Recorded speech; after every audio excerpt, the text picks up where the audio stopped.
milk na siya, then you also need a bib na siya. Okay, then you also need a chair for you to sit down na siya, or for the mother to sit down na siya. Okay, right, so after preparing the materials, what's next?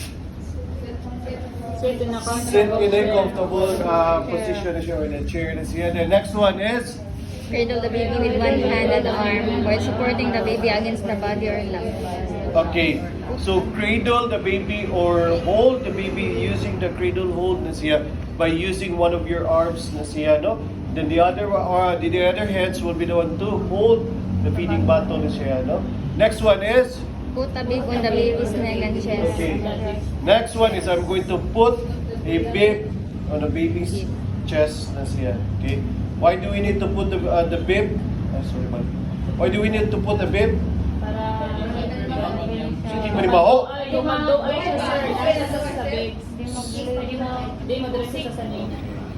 So, very simple explanation. Para di magkahugaw si baby na siya. Okay. Next one is perform a rooting reflex na siya. So, how do we perform rooting reflex? By touching the cheeks of your baby na siya. So if you start to touch the cheek of your baby na siya, and if the baby opens their mouth or kung lingiyon gana niya asa to nag-touches cheek, so it's a sign na gutom na inyong baby na siya. And once the baby is hungry, insert the nipple of the feeding bottle na siya once the baby starts to open their mouth na siya. Okay? And how do we properly position our feeding bottle? Careful. Okay, hold the feeding bottle. Okay, so you just have to tell your assessor na siya, so I have to hold the feeding bottle in an angle that the nipple is completely filled with milk.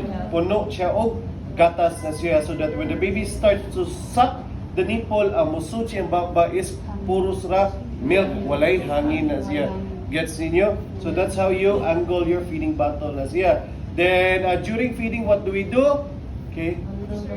Handle the okay.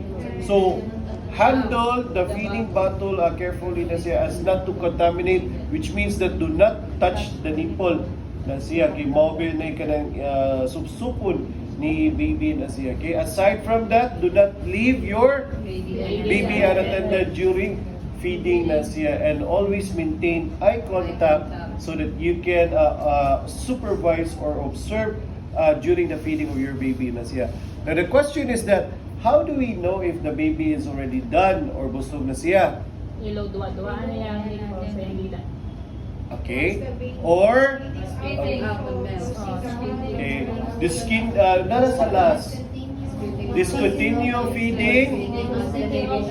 Okay, so if the baby spits the nipple na siya, slows down sa iyang feeding, or baskin ni-stop na siya feeding, or ganing dulay na siya. Okay, that's one of the signs that your baby is no longer hungry, or probably kanang busog na kayo siya. Okay, so that is for your feeding na siya. And once we are done with feeding,